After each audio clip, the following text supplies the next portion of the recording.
Hello दोस्तों, एक बार फिर से स्वागत है इस हमारे YouTube channel code with zero में। जो आज का हमारा टॉपिक हो HTML टेबल टैग है। तो जो टेबल टैग होता है वो एक डाटा शो करता है, मतलब एक टेबल में अपना फॉर्मेट हम सेट करते हैं, उसमें हम अपना डाटा दिखाते हैं। तो आज के हम ये टॉपिक में जो सीखने वाले टेबल का पूरा कोड, कैसे हम टेबल को लिखते हैं, टेबल को लिखते कैसे इन HTML में, तो आओ हम देखते हैं। तो जैसे कि एक एग्जांपल है, ये एक स्टूडेंट का डाटा शो हो रहा है जिसमें स्टूडेंट का नाम, क्लास और रोल नंबर ये लिखा हुआ है। तो टेबल में बेसिकली हम टेबल को दो चीज़ में डिवाइड करते हैं, एक रोज में और एक कॉलम में। तो जो डिवाइड रहता है, तो आज हम यही अभी सीखेंगे अपने नोटपैड एडिटर में अपनी टेबल बनाते कैसे। तो जैसे कि अब बता दूं मैं, टेबल टैग, जो टेबल टैग को, जैसे कि टेबल, पहले टेबल एक जगह लेता है, जैसे ये टेबल का एक जगह हो गया। अब टेबल के जगह, ये जगह के लिए हमको लिखना पड़ता है टेबल। तो देखो ये टेबल लिखा टैग के अंदर, तो ये टेबल टैग को हम क्लोज किए। अब इसके अंदर आता है हमारा ये दूसरा, तो इसके अंदर हम डिफाइन करते हैं टेबल रो टैग। तो हम ये टेबल रो टैग लिखते हैं, जो टेबल रो टैग को हम TR से लिखते हैं और TR को हम क्लोज करते हैं। तो फिर इसके अंदर एक लेआउट आता है, वो लेआउट को हम करते हैं टेबल डाटा टैग।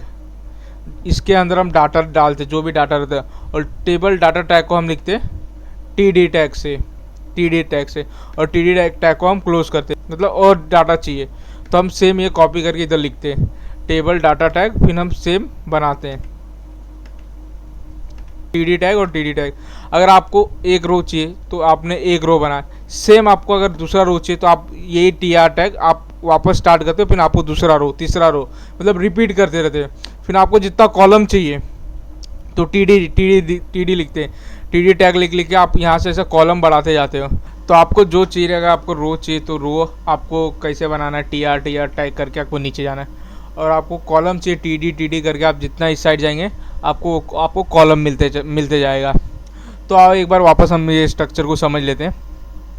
तो पहले हम टेबल टैग को हम टेबल लिख के हम करते हैं, तो टेबल को हम क्लोज करते हैं। फिर टेबल के अंदर आता है हमारा टेबल रो टैग, जो उसको हम शॉर्ट फॉर्म में लिखते हैं TR टैग, और TR टैग को क्लोज करते हैं। और TR टैग के अंदर आता है हमारा टेबल डाटा टैग, जहां हम अपना डाटा शो करते हैं। तो टेबल डाटा टैग को हम लिखते हैं TD टैग से, और TD टैग क्लोज करते हैं। जितना हम TD टैग बनाएंगे उतना हमारा कॉलम बनते चला जाएगा, जितना हम TD टैग बनाएंगे उतना हमारा कॉलम बनते जाएगा, और जितना TR टैग बनाएंगे उतना हमारा रो बनते चला जाएगा, मतलब रो को रो बनते जाएगा। एक बार वापस, जितना हम TR बनाएंगे उतना हमारा रो बनते जाएगा, जितना TD बनाएंगे उतना हमारा कॉलम बनते जाएगा। आओ हम इसको प्रैक्टिकल देखते हैं नोटपैड प्लस प्लस में। तो हम अपना नोटपैड प्लस प्लस एडिटर खोलते हैं। तो हम अपने नोटपैड प्लस प्लस पे आ गए, तो हम इसको फाइल को सेव करते हैं। तो टेबल.html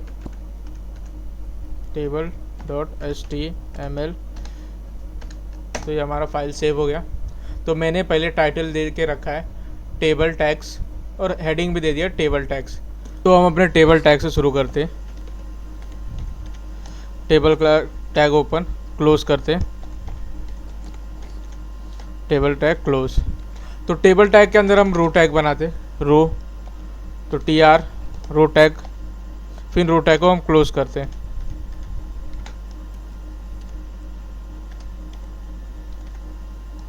तो ये हो गया हमारा रो टैग क्लोज।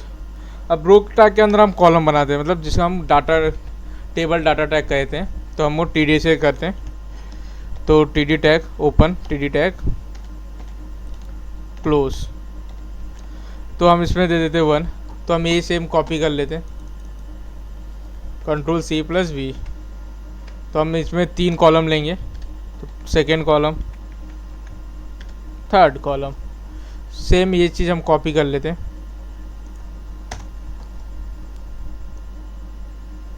Ctrl+C+V। तो सेम हमने इसको कॉपी कर लिया। तो हम इसको आगे का नंबर दे देते हैं 4, 5 और 6, और इसको हम फाइल को सेव करके हम रन करते हैं अपने क्रोम ब्राउज़र पे। तो ये रहा हमारा आउटपुट जो हमारा है। तो अभी हमें टेबल नहीं दिख रहा है, तो हम वापस जाते हैं। तो टेबल के अंदर एक प्रॉपर्टी रहता है बॉर्डर नाम का, तो हम ये बॉर्डर नाम का प्रॉपर्टी यूज़ करते हैं। तो हमें अब इसमें देना है बॉर्डर कितना दे रहे हैं, हम बॉर्डर कितना दे रहे हैं, तो हम इसमें 10 पिक्सल कर देते हैं। आप ये देखो 10 पिक्सल आप में दिख रहा है, तो हमें बेसिकली इसको 1 कर देते हैं, इसको रन करते हैं। ये देख सकते हो आपको टेबल दिख रहा है। तो अभी हम इसके अंदर थोड़ा टैक्स ऐड करते हैं। तो जैसे मैंने एक वेबसाइट खोल लिया लॉलन से, तो यहाँ से मैं एक पैरा जो लाइन रहता है वो लाइन लिख लेता हूँ। तो दो तीन जगह लाइन में कॉपी पेस्ट कर देता हूँ इसमें। तो हम कॉपी पेस्ट करने के बाद हम इसको रन करके देखते हैं। तो मैं अपने एडिटर तो इसको रन करके देखा, तो आप देख सकते हैं ये जो टैक्स मैंने इधर डाला, तो ये टैक्स आपको दिख रहा है। तो इसके अंदर एक और प्रॉपर्टी है ब्रीथ नाम की, हम इसको ब्रीथ लगा के देखते हैं। तो ब्रीथ में अगर आपको बताओ एक पिक्सल में दिया जाता है, एक परसेंटेज में दिया जाता है, तो पहले हम पिक्सल में देखते हैं। तो अगर मैं इस 100 पिक्सल देता हूँ, तो यहाँ मैं सेव करता हूँ, तो देखो 100 पिक्सल ले लिया, इस स्क्रीन का 100 पिक्सल ले लिया, और ये होता है पिक्सल में।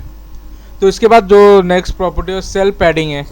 बेसिकली मैं बता दूँ, सेल जो आपने अंदर लिखा उसके अंदर सेल पैडिंग देता है वो। तो मैं आपको जैसे बताता हूँ, मैंने इसे 100 पिक्सल कर दिया, सेव किया और रन किया। देखो ये सेल पैडिंग, मतलब ये जो आपने सेल है आपका, इसके अंदर पैडिंग देता है, इसे बोलते हैं सेल पैडिंग। आप देख सकते हैं हमने जो प्रॉपर्टी लगाया सेल पैडिंग, इसका मतलब ये होता है मतलब सेल के अंदर, जैसे अभी ये सेल है आपका, ये बाउंड्री है टेबल टैग का, तो टेबल टैग के ये जो अंदर है ना TD टैग, वो सेल के अंदर आपको पैडिंग दिया है, इसने पैडिंग दिया है, तो इसको हम सेल पैडिंग बोलते हैं। तो इसको मैं 10 कर देता हूँ। ये देखिए 10, हर जगह से आपको 10 पिक्सल का पैडिंग मिल गया है। तो हमारा जो नेक्स्ट प्रॉपर्टी है वो BG कलर है। तो हम यहाँ BG कलर लिखते हैं, जो मतलब अगर कलर को आपको डिफाइन, अगर आपको कलर देना है टेबल में, तो आप BG कलर लिख के दे सकते हैं। तो मैं यहाँ रेड कलर देता हूँ, उसको मैं सेव करता हूँ। तो आप देख सकते हैं ये पूरे टेबल में कलर आ गया। तो यह कलर आप कहीं भी दे सकते हैं, आप TR में दे सकते हैं, TD टैग में दे सकते हैं। तो मैं आपको इसमें TD टैग में दे के दिखाता हूँ। कॉपी,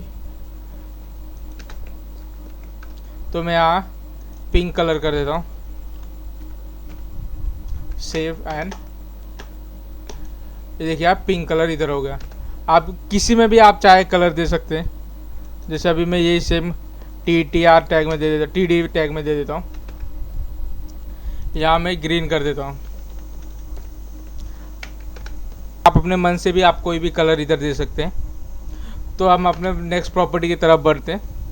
सेल स्पेसिंग अभी करते हैं हम। तो मैं आपको बताता हूँ, 100 पिक्सल लेते हैं हम, रिफ्रेश करते हैं और देख सकते हैं। अगर सेल स्पेसिंग का मतलब आपको बता दूँ, जो पहला सेल है और दूसरा सेल है, दो सेल के बीच में आपको कितना स्पेस मिल रहा है, उसे हम सेल स्पेसिंग कहते हैं।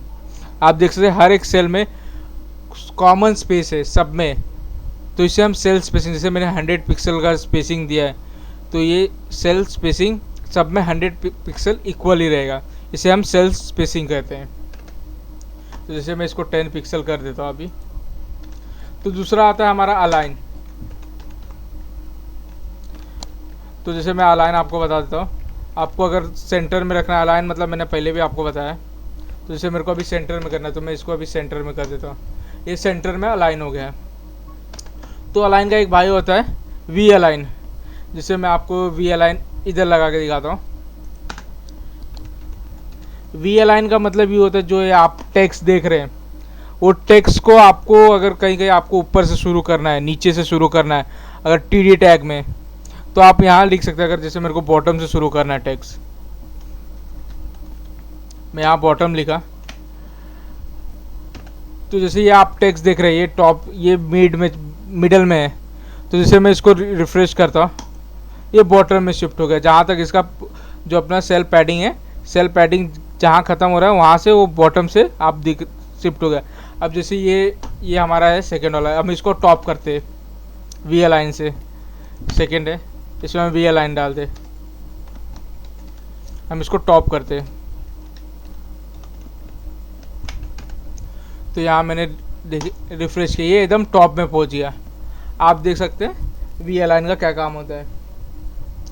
और जो हमारा नेक्स्ट प्रॉपर्टी आता है वो हाइट आता है। बेसिकली हमें हाइट पे तो कंट्रोल नहीं कर सकते, लेकिन हम जो है ब्रीथ पे ज़रूर कंट्रोल कर सकते हैं। अगर मैं सपोज ये अगर मैं कॉपी पेस्ट कर देता हूँ, तो मैंने इतना कॉपी कर दिया। तो जैसे आपको बता दो, जो हाइट रहता है वो हाइट डिफ़ॉल्ट रहता है। अगर जैसा आपका टेक्स्ट बढ़ते जाएगा वैसा वो हाइट लेते जाएगा। लेकिन हम अपने ब्रीथ पे कंट्रोल कर सकते हैं। अगर हम ब्रीथ अगर इधर बढ़ाते हैं, तो मैं आपको बताता हूँ। जैसे अभी ये मैंने 100 पिक्सल दिया है, तो अगर मैं इसको 300 पिक्सल करता हूँ तो ऑटोमेटिकली आप देख सकते हैं साइज़ थोड़ा कम हो गया। अगर मैं इसको 500 पिक्सल देता हूँ, आप देख सकते हैं ये टेक्स्ट अपने आप ऑटोमेटिकली सही हो गया। तो जैसे हम अपने हाइट पे नहीं कंट्रोल, जैसे जैसे आप कंटेंट बढ़ते जाएगा तो वैसे वैसे वो हाइट लेते जाएगा, लेकिन अपने ब्रीथ पे हम ज़रूर कंट्रोल कर सकते हैं। अगर आपको हमारा वीडियो पसंद आया तो आप हमारे चैनल को लाइक और सब्सक्राइब शेयर ज़रूर कीजिए।